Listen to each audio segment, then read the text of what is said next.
Everybody, happy Thanksgiving. Merry Thanksgiving. I don't know what the proper term is. It's probably happy, but either way, welcome to Thanksgiving Live Before Lock Edition. I am Josh Engelman. I am joined by Nolan Kelly. Nolan, have we done a show together? I think not. It's been like 2 years. We've never done one. It's because you're an NBA and MLB guy, and I'm an NHL and NFL guy. Yeah. So just the paths never cross. And yet here we are. I have no trouble celebrating some holidays while also playing DFS. Nolan is Canadian, so American Thanksgiving is largely irrelevant to him. It's probably more relevant to you than it is to me somehow.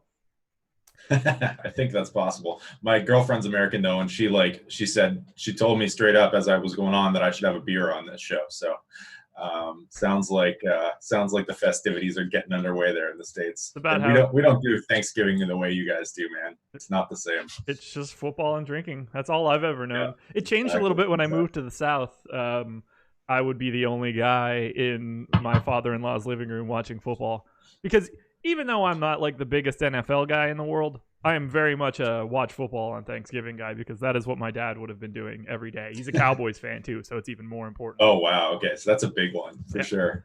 Friend of the program, Sal Vetri in chat. Happy Thanksgiving, everyone. Just one mimosa in. How many more until Ty Johnson becomes my priority play? I am also drinking a mimosa, so kudos to you, Sal. And El Negro Loco says, Josh, please don't jinx anybody today. We're going to make 100 yards and a touchdown pick, because I'm ready to keep my streak alive, but I don't think Spags will let it count if I get one right. What's your current streak? One. It was 0 for 12, and then or 0 for 11, and then I got one last week. Oh, all right. So now you're on a heater. Yes, I am on a heater. I'm on a one-game heater. First and foremost, though, special thanks to Fantasy Draft for being the sponsor of this show.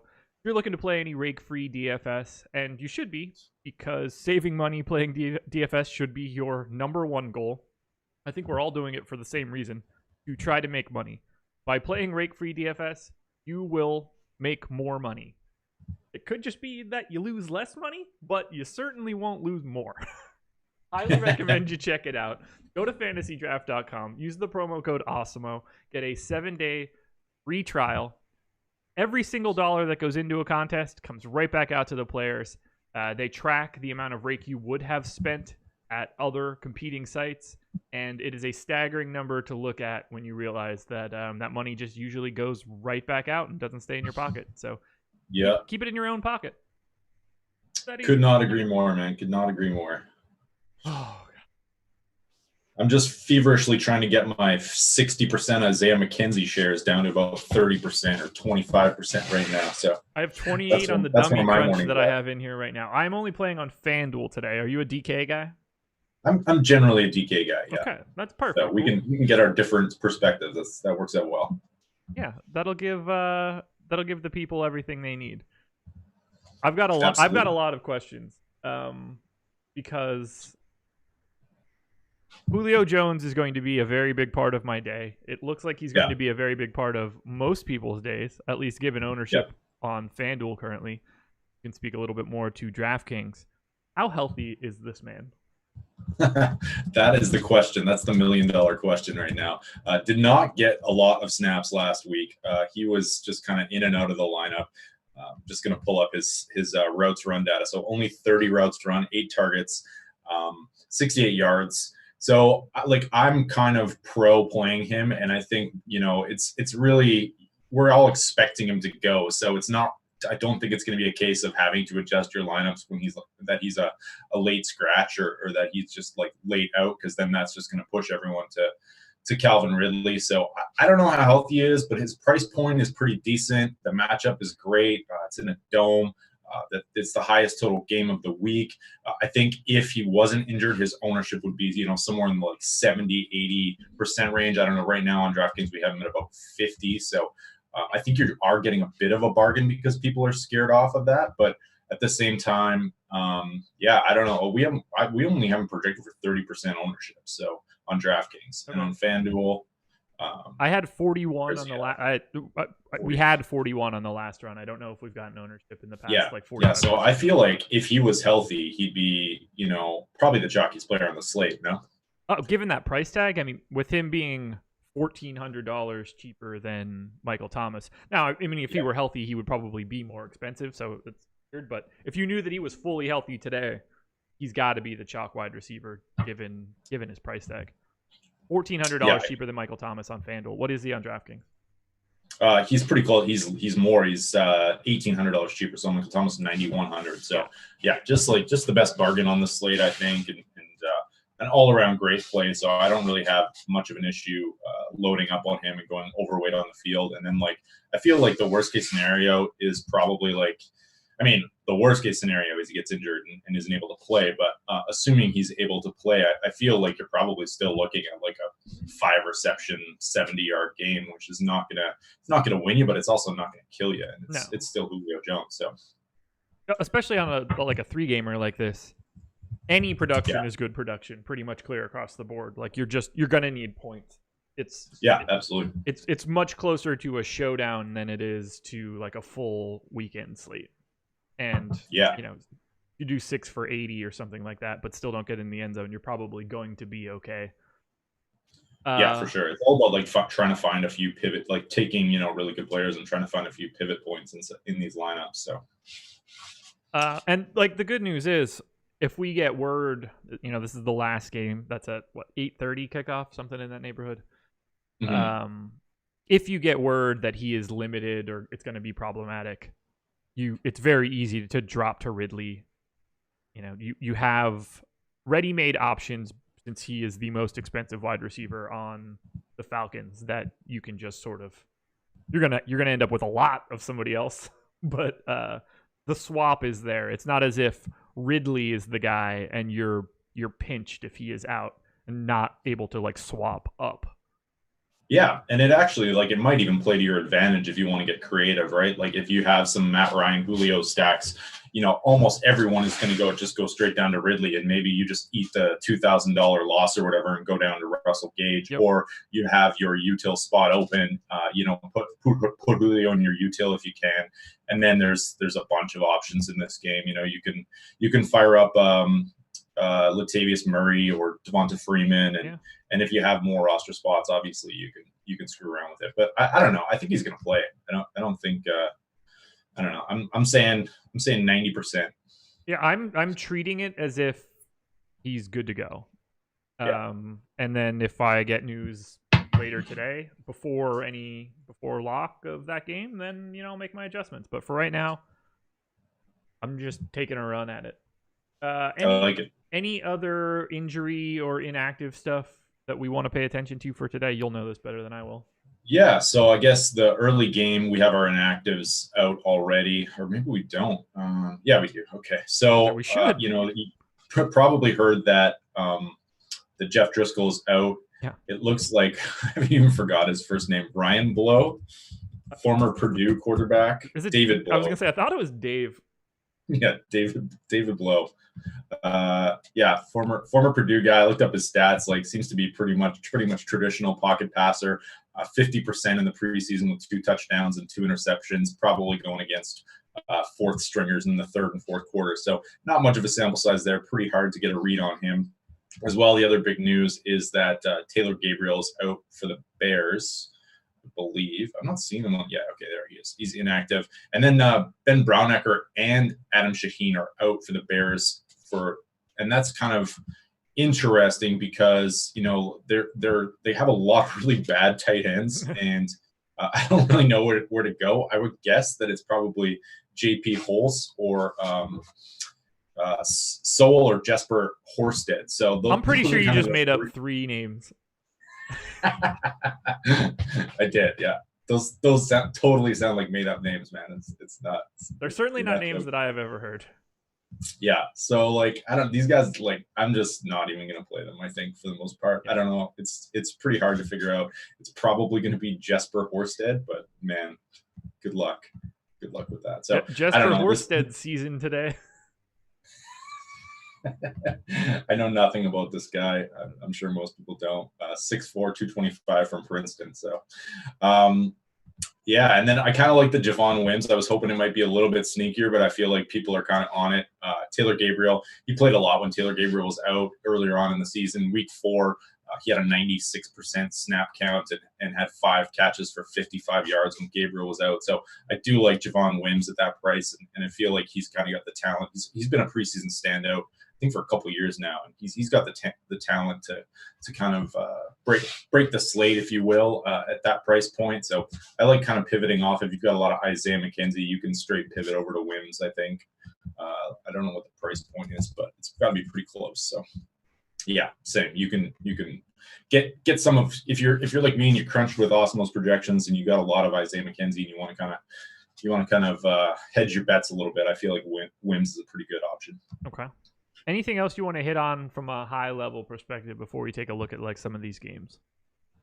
High level, yeah. I think like one of the interesting things about this slate is the tight end position. I feel like I'm getting a lot of Witten, but I feel like Jared Cook is probably the best play. Tremaine Edwards will be covering Witten. Buffalo's like number 1 in tight end DVOA. So it's a really tough matchup. And then Cook is just sort of in a better matchup for not much more money and in the highest total game of the slate. So I kind of like going to Jared Cook more than I like Jason Witten, but our projections disagree with that. So I feel like that's one of the ways that you can kind of figure this slate out. You can also go 2 tight end. Like there's a number of I don't know, like thinking macro lineup construction here. Maybe like going 2 tight ends isn't a bad way to go, but yeah. I have 3 tight ends in my player pool right now. 3 tight ends. The only guys Witten, that I have gotten so far are Cook, Witten, Hawkinson, and Knox. Yeah, okay. Yeah, Dawson Knox. Getting to a lot of him too. So seems like a good bargain, but I don't know. Like you're pretty much hoping for a touchdown there, right? Like it's going to be a 3 to 4 target game. And at that price point, the other guy I wanted to touch on is Logan Thomas for the Detroit Lions. If TJ Hawkinson gets injured, he's going to get some run. He is the emergency quarterback as well. So if David Blow gets injured or then he's going to be stepping into the quarterback position. You might have a starting quarterback in your tight end for $2,500. I think in large GPPs, when you consider the fact that he might get a couple targets anyways, he's not a bad option. Yeah, that's probably way more valid nowadays than it was back in the day, where like if he takes a big hit, like he could just get ruled out, even though maybe 5 years ago, it's just like, hey, buddy, you need to get back out there. Yeah, exactly. Like that's a thing. Could you imagine if that was like what won somebody a contest today? Stranger Things, right? I'm sure the siege is all over it. It's telling everyone not to play. Oh man. Are you doing much stacking in this early game? Like, what are you liking here? The other thing I think we should probably talk about is the Bears defense and what to do with it. Yeah, I've got a lot. Yeah, I have less really than I did earlier, but I have a lot. I think like in your chalkier lineups, maybe that's kind of where you can pivot off of the chalk because defense is so variant. It's kind of like you could even go to the Lions D and Mitch Trubisky could throw 3 picks. So I think it's probably I love the Bears D. I think everyone does, but it's probably smart to get off of them, all things considered. But I'm not doing that. So I can't advise for it. So right now, here's what I have from this game. I won't be running another crunch unless we get some sort of weird news next 45 minutes. It might change based if we change ownership or something, but this is what I have right now. Again, this is FanDuel. I've got I'm playing 150 lineups as per usual. 2.7% Mitchell Trubisky, 0 shares of the Lions quarterback. Absolutely none. David. I like it. I think that's how you're supposed to say. I've got quite a bit of David Montgomery, 44%, kind of just holding hands with the field there. 20% Tariq Cohen, 7% Bo Scarborough, 3% Ty Johnson, and then really not much in the wide receiver crop. 23% Anthony Miller, 21% Allen Robinson, a couple shares of Amendola, basically no Kenny Golladay, basically no Marvin Jones, 33% Bears, 15% Lions and Tigers and Bears. But for the most part, this is a game that I'm hoping just kind of dies. Yeah, that'd be nice. I like Galladay and Jones are just going to get no ownership, though. That's the only reason I like them. Like, if you have a chalky stack and you just want to put in Galladay and, like, maybe, like if one of those guys could easily break the slate. But, I also have 0 of them right now. So getting to that feels wrong, right? It does. Like, it feels suboptimal, I think. So I just don't know. I mean, 37 over under for this game. Bears favored by 5.5. Other two games are at 47 and 48. That's just so many points. But on a day like today, I mean, if Kenny Galladay or Marvin Jones score a touchdown, that's probably massive, especially if it's Marvin Jones. Or even Danny Amendola, for that matter, at 5,400. These guys are unowned on FanDuel. Unowned, yeah. TJ Hawkinson, same thing. Like, I don't feel like a lot of people are going to be on him. And the Bears, it's a plus matchup, I think, against the Bears. They have pretty weak tight end defense so far this year.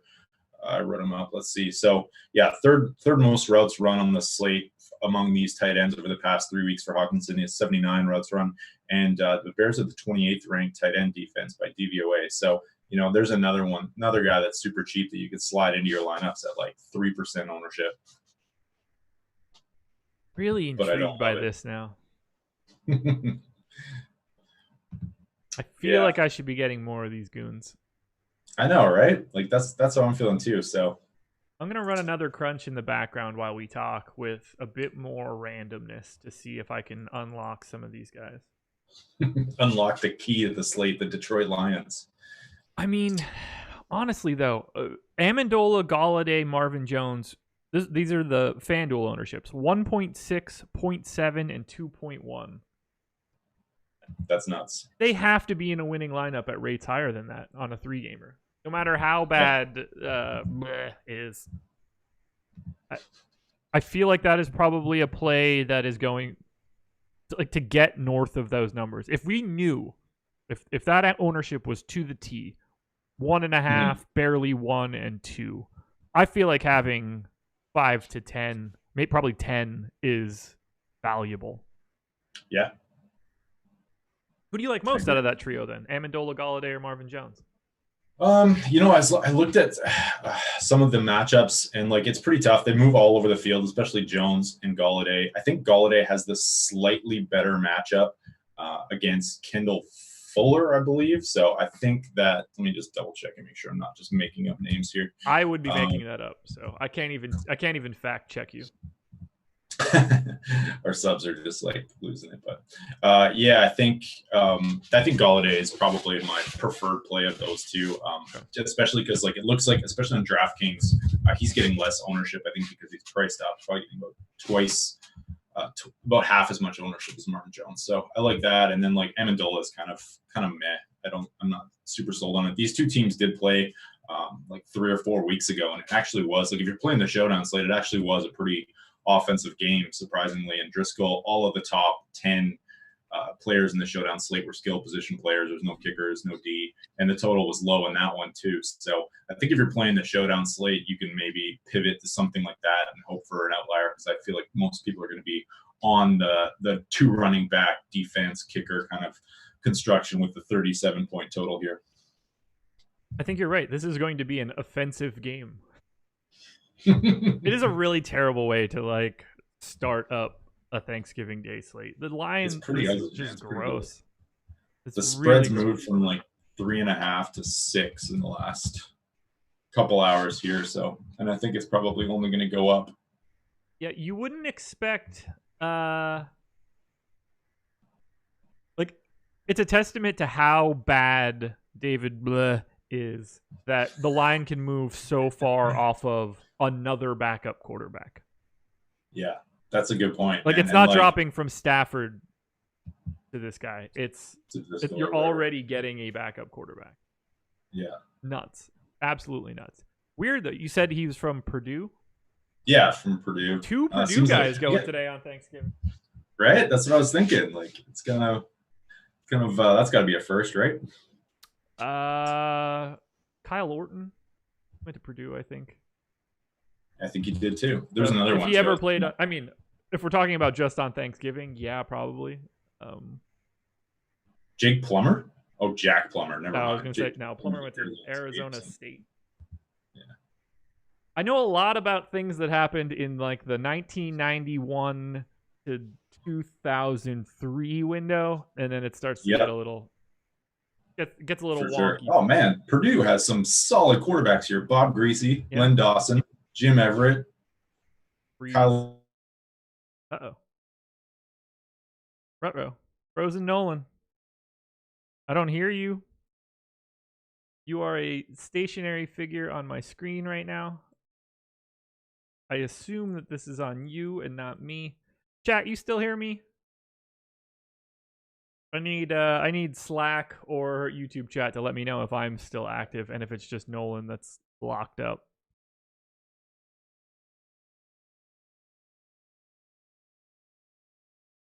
Okay. Appreciate that, chat. Appreciate that. Well, we'll talk through a little bit of Frozen Nolan. Purdue broke Nolan. Good to know that I'm still here, guys. And welcome back. Welcome back. What's up? They said Purdue broke you. Plug in my Ethernet. We got this. We got this. This is a pretty free-form show. We're enjoying the holidays. I'm having cocktails on the show. It's just one of those things.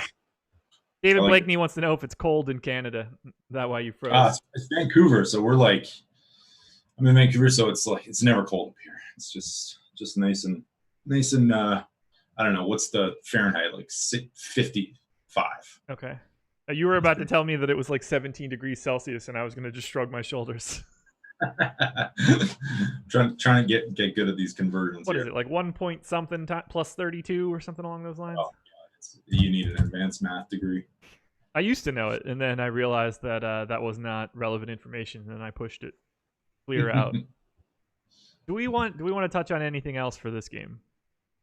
No, I think we pretty much nailed it. Like I said, one guy I think we haven't mentioned is Anthony Miller. I think he's probably got the best matchup of the Bears. He's super cheap. 9 and 11 targets in his last 2 games, 50 and 70 yards. He was a preseason sleeper and just hasn't been able to do anything, probably in part because Trubisky's been so bad. So at his current price point, I think he's one of my favorite plays on the slate, just $4,000 on DraftKings, probably not much more on FanDuel. So kind of like that move. He's not catching anyone by surprise, though. I think he's probably the most popular value play this side of Isaiah McKenzie. Yeah, he is my most exposed wide receiver from this game, just a hair above Allen Robinson, but only 5,300 on FanDuel, which is the cheapest of all 5 of the guys that I actually do have, including the 3 Lions dudes. So nice. Probably in our best interest to move on to Bills Cowboys.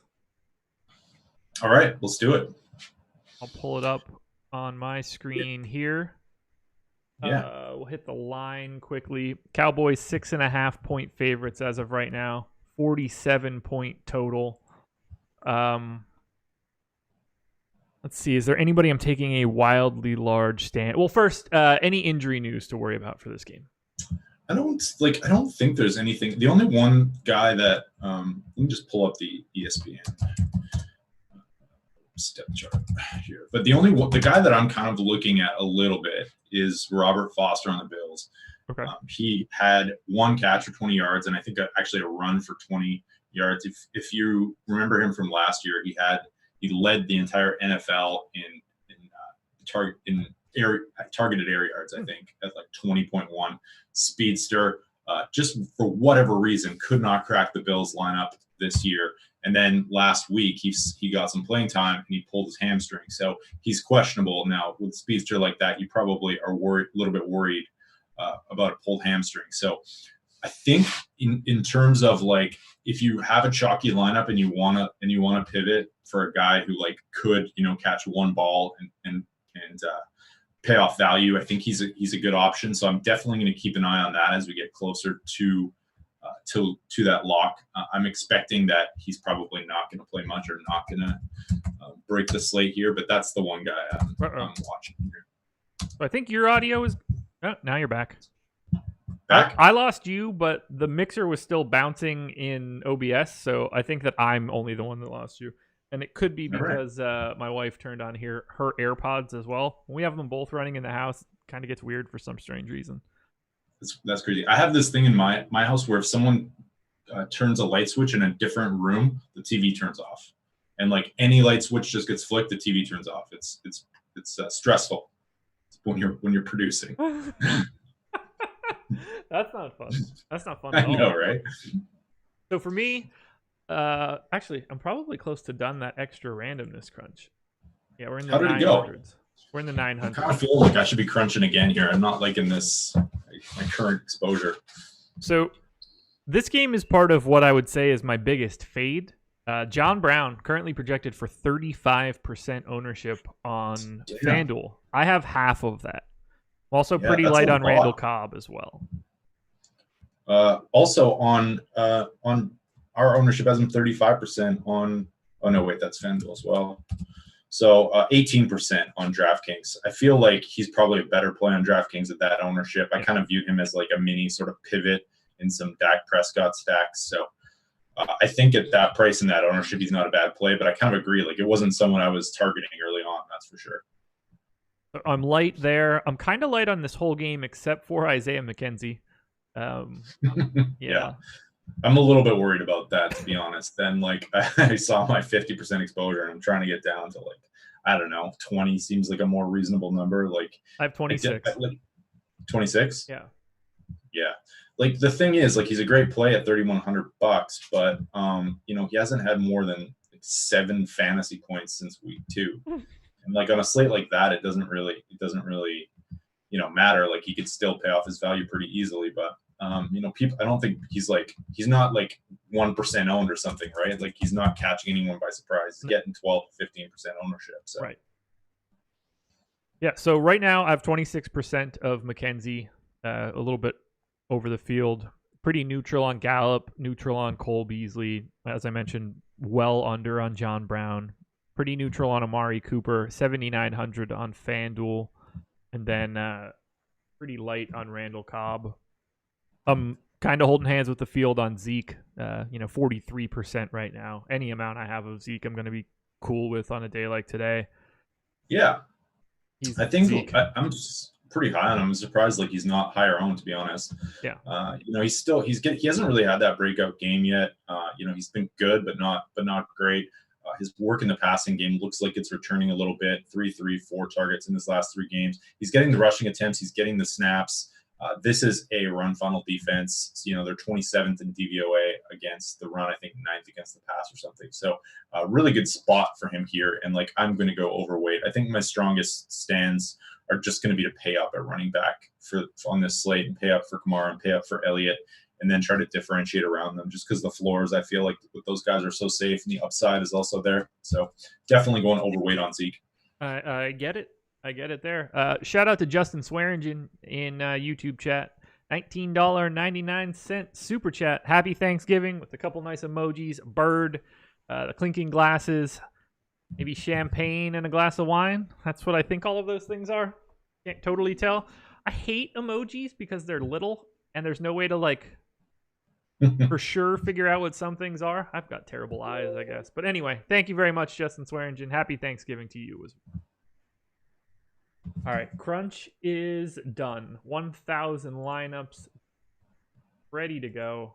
Export, save, refresh. I'm curious. So I had the crunch that I ran previous to this was 25% randomness. I bumped it to 50. That is FC Pro randomness. That is an additional paid add-on. But if you do want to sign up at Awesemo, Live Before Lock is the promo code. 50% off your first month with us. Any monthly package you choose, it can have Fantasy Cruncher. All you have to do is use that promo code Live Before Lock. One big word when signing up. We still doing the giveaway? Yes. That's not over, right? That ends, it's for the Cowboys-Bills game. Yeah. Let me pull this up on screen right now. You head to twitter.com. Search for Awesemo_com. That is our Twitter handle. I've got it up on the screen right now. You can win a free Awesemo Plus yearly pass, $1,000 value. All you have to do is guess the total points scored in this Cowboys-Bills game. Retweet, like, and reply to this tweet. You got to be following Awesemo_com. You got to be following Awesemo NFL. And I'd really like it if you just followed Nolan and I, too. But if you get that right, we will choose one random winner from anybody that gets it right. and you would win a free Osimo Plus yearly pass. 365 days of every single piece of content that comes out on the website you would have access to. Alex's projections, rankings, ownership, articles across everything. NFL, NBA, MMA, NASCAR, golf. The list goes on, and you would get all of it. So come check it out. Check out that pinned tweet. Again, at Osimo_com is the Twitter handle. And we just got another super chat from Goldmind85. Said, pick one quarterback. Blah, Hodges, or whoever Denver starts. Oh, for like a Thursday to Monday slate? I guess. Let's take a look here. NFL lines. I feel like none of those things are a good idea. Hodges feels like the smartest one to me, but... Yeah. I mean, let's see here. So Pittsburgh, that game has who was the third choice? Whoever Denver starts. Good God. Right. 3 game totals under 40 points. I'm guessing that like blah is going to be the lowest price point on those, but man, who would you take? That's a tough question, man. It's really not fun to think about it. Honestly, yeah. It's probably Hodges for me. Yeah, but I would rather just not pick between those 3. You know what? Like when you say that, I think I agree with you. I think like from just like the eye test, he's the only guy that I would have any confidence in. I think they're probably all. Blah has the worst matchup, and probably I would say like just getting thrown in against the Bears defense. So, the Browns have been okay. They're missing Myles Garrett obviously. So I would probably go with Hodges too. Well, there we go. And also, thank you very much for the super chat. We really appreciate it. Yeah, thanks. That's awesome. All righty. Yeah, I'm getting way too much Dak Prescott here too. I wasn't surprised at that, but our projections love Dak Prescott as well. I think the one thing we got to figure out what we're doing on this with this game is what to do with Amari Cooper. Some people are of the opinion that he's just way too cheap. I can certainly see that argument. He also had 2 targets last week and was on the sidelines for most of the game. So the weird thing to me about this whole situation is that he's just not on the injury report. Like, how do you go from Sunday not playing to Monday not on the injury report? And that Sunday game was against the Patriots. It's not like it wasn't a big game. So I really don't understand what's going on there. I'm hesitant to trust it, but at the same time, the price point's so good. And, if anyone can break this slate, it's Amari Cooper. So right now I'm slightly high on Cooper. 15.6% is the projected ownership on FanDuel. I've got 25, and I think that I'm comfortable with that number. That feels right. Like, yeah, I wouldn't be surprised if he went crazy, but I'm not super confident given that he is 7,900, which is the second most expensive wide receiver on the slate today, even $100 ahead of Julio Jones. Would you rather have Julio Jones or Amari Cooper today? Julio Jones. Okay, I agree. And that's bearing out in the ownership as well. 41% for Julio on FanDuel, 16 for Cooper. Yeah. I don't have much else in Dallas and the Bills.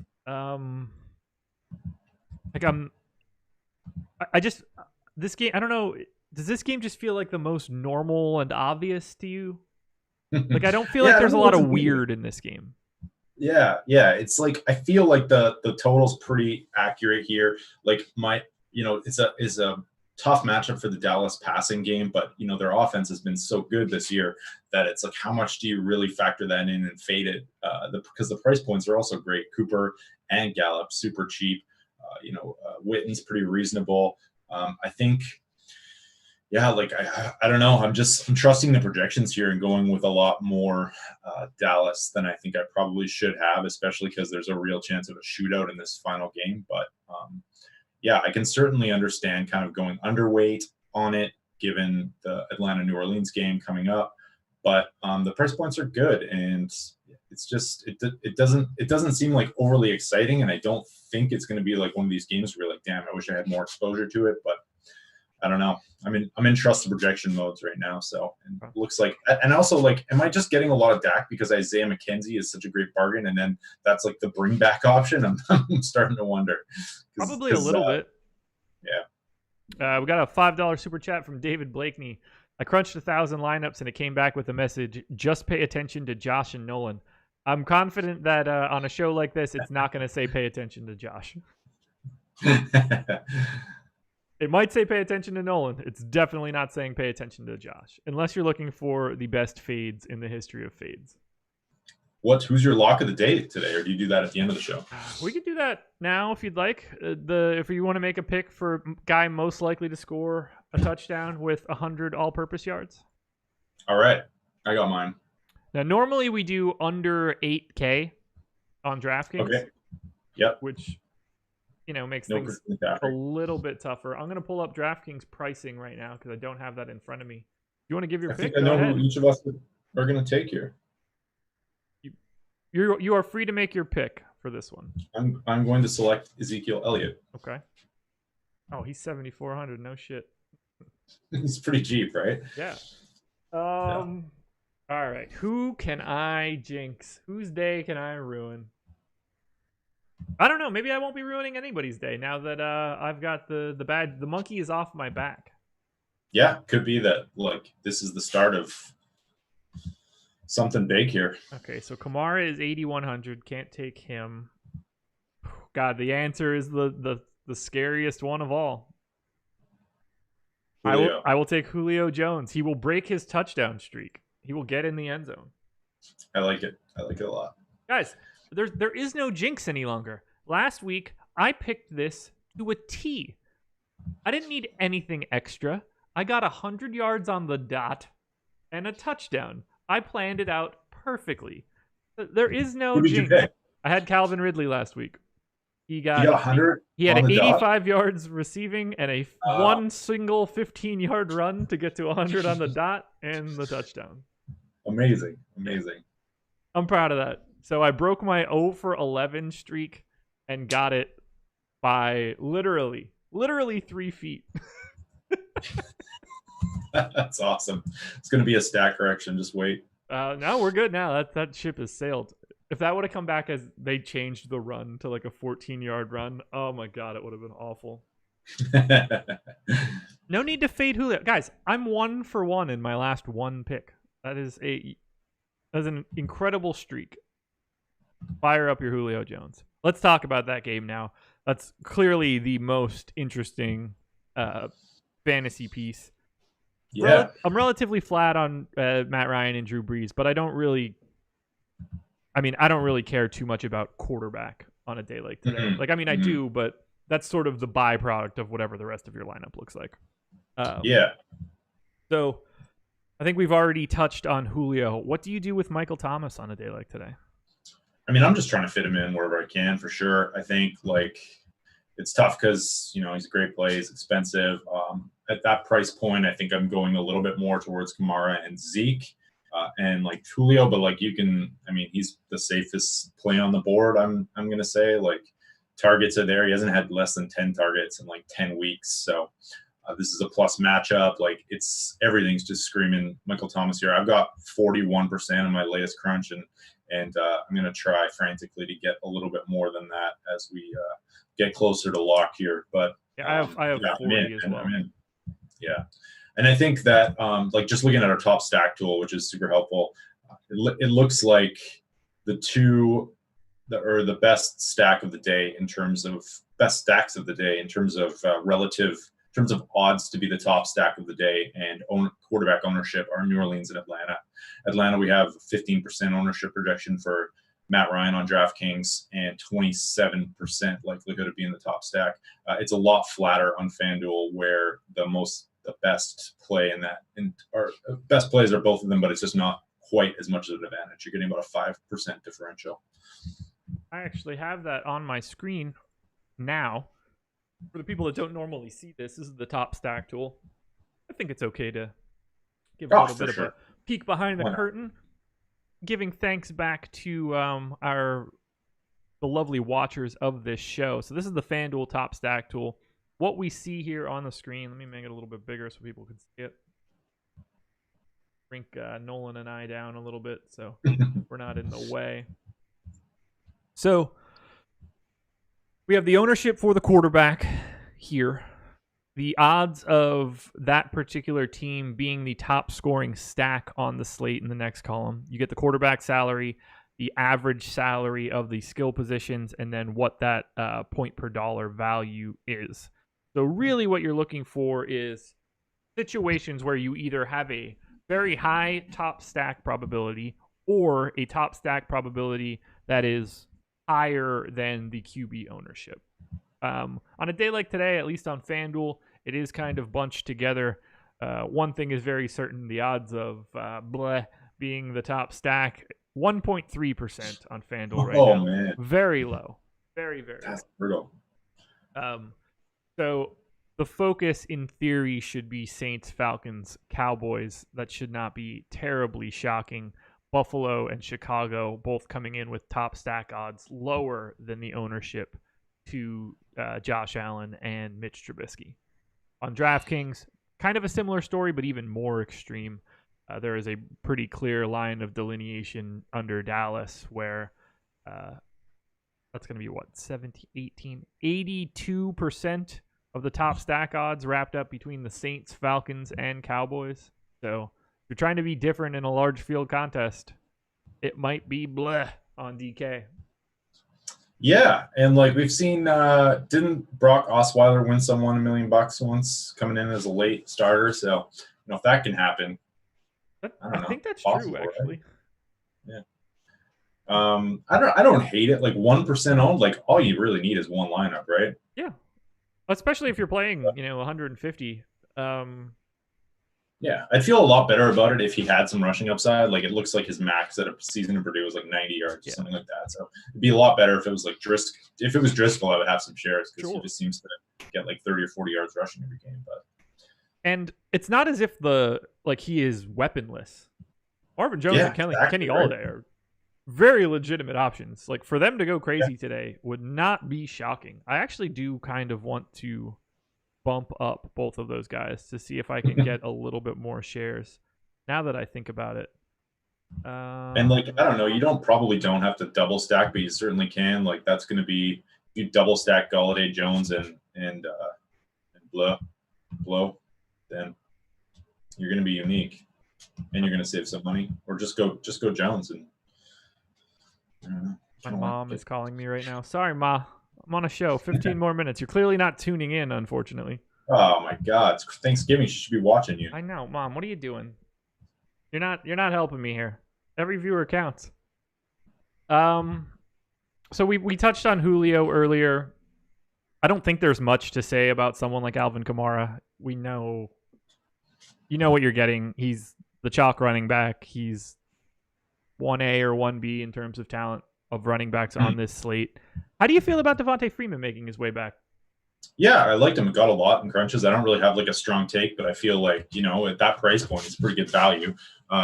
Historically, the Saints have had a pretty strong pass funnel, but that hasn't really shown this year a lot. So I've got no problem going to Freeman at that price. It's really just a question of like fitting him in because I'm pretty high on Kamara and Elliott. So there's only that one spot left, and you got like Tariq Cohen.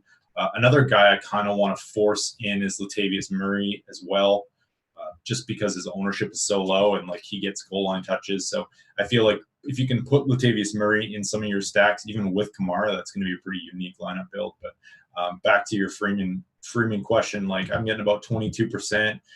I feel like he's just going to be the workhorse again. I wouldn't be surprised if he got like 15 carries and 4 to 6 targets. And at that price point, that's pretty good. So.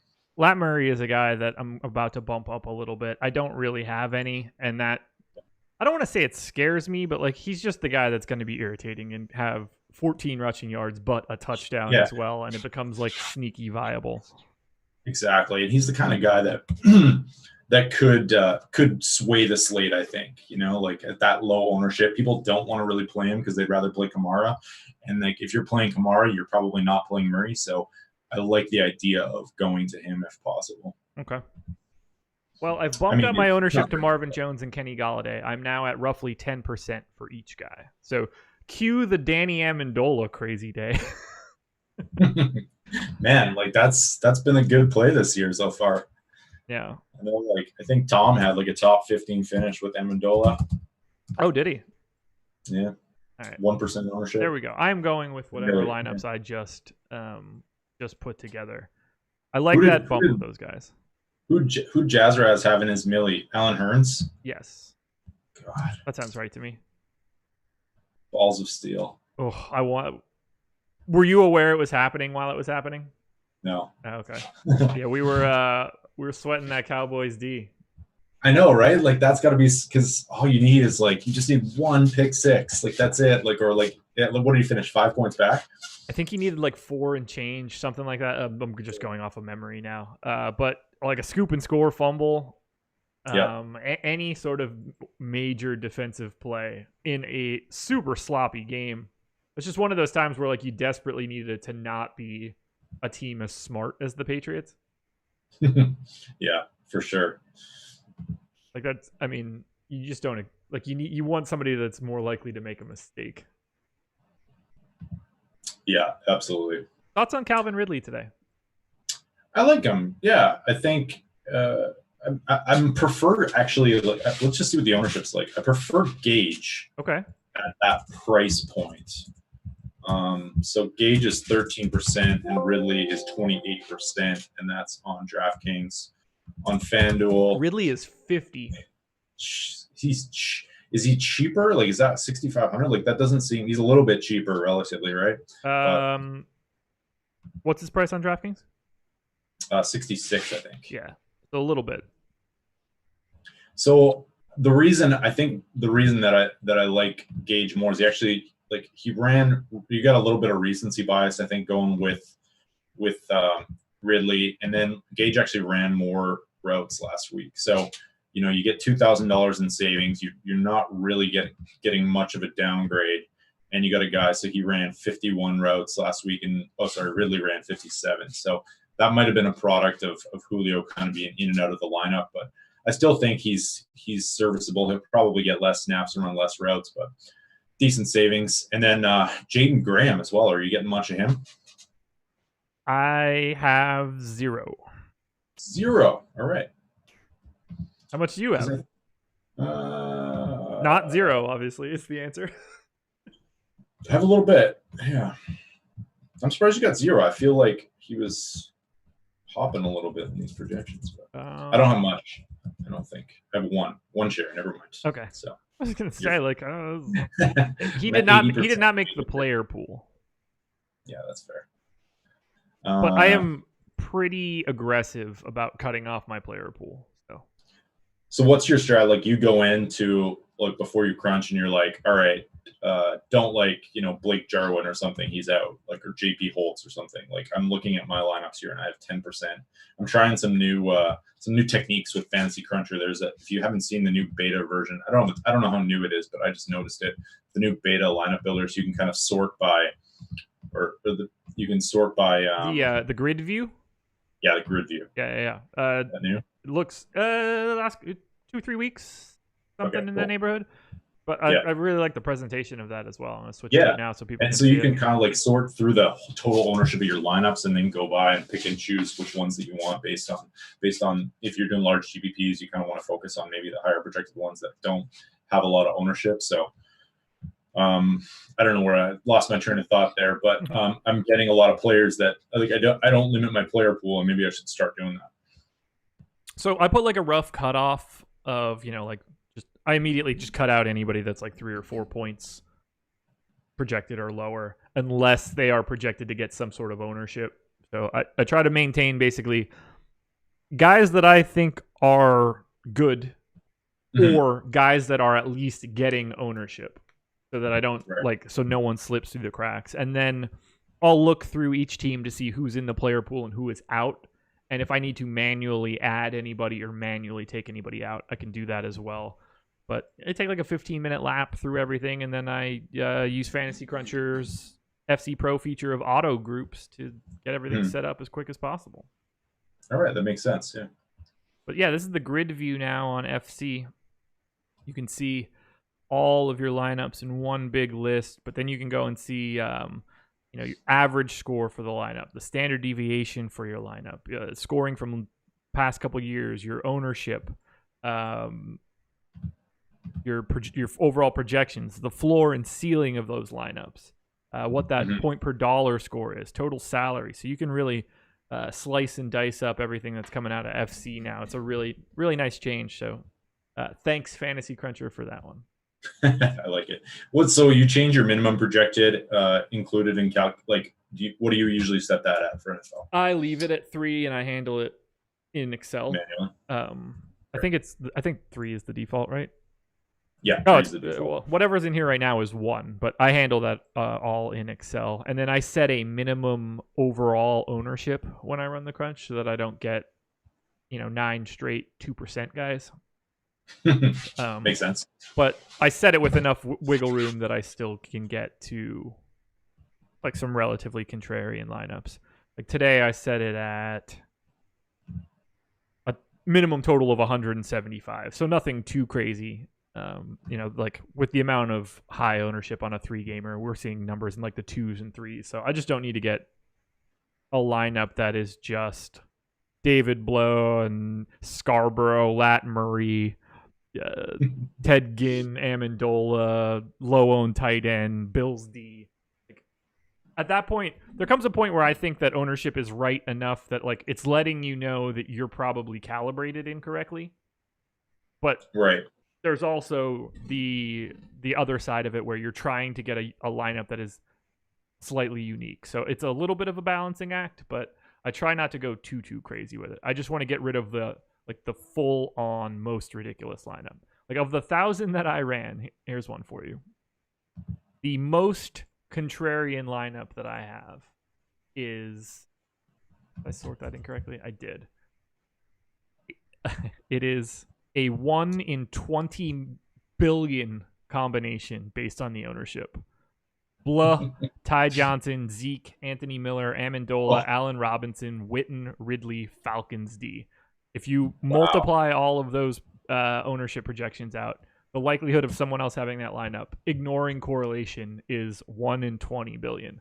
I don't need to take that big of a stand in a contest that has 90,000 entries, so I lop those out right away. The most chalky lineup that I have, 1 in 4,480.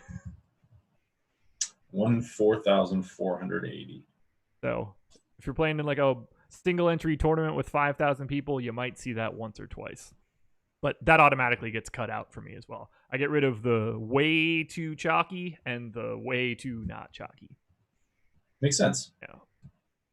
5 minutes to go before we get out of here. Any final thoughts on the slate? Are you playing any of the single game showdown type stuff today? I didn't get any lineups in time this morning, but I'm gonna start once I'm drawing dead at in 35 minutes, I'm gonna start feverishly putting in some Dallas Buffalo articles. So, and we do have Ben Ross has written up our Buffalo Dallas one, and EMAC has written up the New Orleans Atlanta one. So we've got some showdown articles for you there as well. If you want to head over to the site and check those out.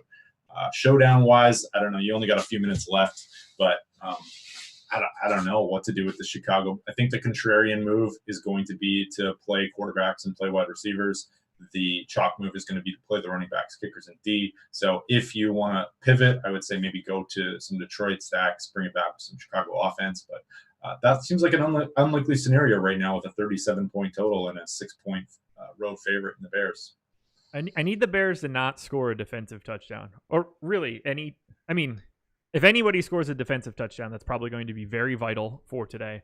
Yeah. Ultimately, final exposures are in. 52% own David Montgomery is my biggest stand in this game. That is over the field. Pretty neutral on Anthony Miller and Allen Robinson. As I mentioned before, just gave myself a little bit of boost to Marvin Jones and Kenny Golladay. And Bears D, 49% expected ownership on FanDuel. I'm coming in at 21, so I need that to not go crazy. Bears D, I like that call, man. Bears D is smart. It's not going to go crazy because everyone's playing the Bears, right? Yeah, but half of the lineups apparently on FanDuel are supposed to be Bears D lineups. I can't I think imagine that's that. probably the smartest pivot of the day. As much as they're in a great spot, Yeah. like I don't know, I can't bring myself to do it, but Yeah, you're smart if you. I basically spread it out after that. So instead of just having a ton, I've got a lot of Cowboys D, which feels good on a day like today. But Yeah, who the hell knows? yeah, I like that. I like that call too. Actually, I think both of those Ds are viable. And then the other one is maybe New Orleans as well. If they can get up to a lead, Matt Ryan passes a lot, and you might be in a situation where you're looking at a pick six. We've seen it work before. Where I think as well, like we only got a minute left here, but on slates like this, you can stack offense against your defense and go up to 2 players. I think, and not have to really worry about negative correlation that way. You just want one pick six and you've got the nuts, right? Absolutely.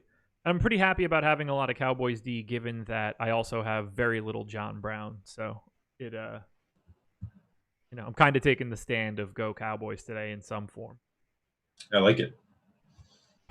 12:28. Make sure you're getting those lineups in, everybody. Thank you to the 1,500-ish people that joined us today. That's a pretty fun show. That's awesome. You guys are chilling. Any big plans other than just watching football the rest of the day for you? I assume you don't have anything crazy going on. We're just chilling. Yeah, we had actually my family cooked a little pre-Thanksgiving dinner for my girlfriend last week, so she got her turkey, thankfully, and then we're just chilling and watching football. What about yourself? I'm gonna go down and start cooking right after this. It's just my wife and I for right now. Normally we go up to my father-in-law's, but he just turned 60, and so they went to Jamaica for a couple days. Wow. I've got 2 birds dry brining in the fridge. I'm gonna get those going when I go downstairs. Make some mashed taters, some homemade gravy. The wife's making some green bean casserole. She's making an apple pie. I'm making a Brussels sprout and bacon hash. It's gonna be a good day. Sounds like it. Greg in YouTube chat says, WTF is a dry brine. So instead of a wet brine where you would submerge your bird in some sort of salt/sugar solution, you submerge it in no liquid whatsoever. I spatchcocked it, so I cut the backbone out, flatten it out, tuck the legs back, dust it with salt and baking powder, draws all the moisture out of the skin, so when you roast it, creates very crispy skin on the outside. Perfect. You don't have to worry about saturating your bird with salt water. Sounds great. Josh's father-in-law in the islands getting lifted. He is not, actually. Used to. Doesn't so much anymore. Kind of a bummer. I broke him on Thanksgiving a couple years ago. We could end this show since it's 12:30 and lock with this. This would have been 2 years ago on Thanksgiving. I gave my father-in-law an edible, a very low-dose edible. Yeah. This was not new to him. This was a gentleman that was in the Navy for years, was a smoker at that point in time. An edible did not go well. About 45 minutes in, he and I are frying the turkey down by his garage, and he gave me that look and he was not doing okay. And I was like, Rob, I'm going to let you know something today. It is going to get worse for you before it gets better. So he went up to his house, tried to take a shower off, didn't work. I broke him for like a couple hours. It took him a while. I had to finish cooking everything. He just couldn't participate. He was really nervous to be around the frying, like the grease for the turkey fryer. That's hilarious. Fun. It's man, the edibles hit you, man. They hit you hard. It was great. Then I got my mom on Christmas like a month later. Wow. Good times. You're not winning any son-in-law of the year awards, that's for sure. I wasn't gonna win them one way or the other. You got anything else? I got nothing, man. Guys, good luck, and don't forget to enter those showdown slates if you're drawn dead or there's some pretty good contests out there. So best football day of the year. Thanks so much for watching, everyone, and enjoy the day. Enjoy the turkey. Thank you, guys. Good luck. Happy Thanksgiving. Thank you, Fantasy Draft. Go to fantasydraft.com. Use the promo code AWESEMO for a 7-day free trial of rake-free DFS. But please, go enjoy your family. Enjoy your turkey day. We will be back tomorrow morning. I will be here, myself, Adam Scher, talking some NBA. The NBA Strategy Show at 9:30 Nice. a.m. Best of luck, guys. We'll talk to you later.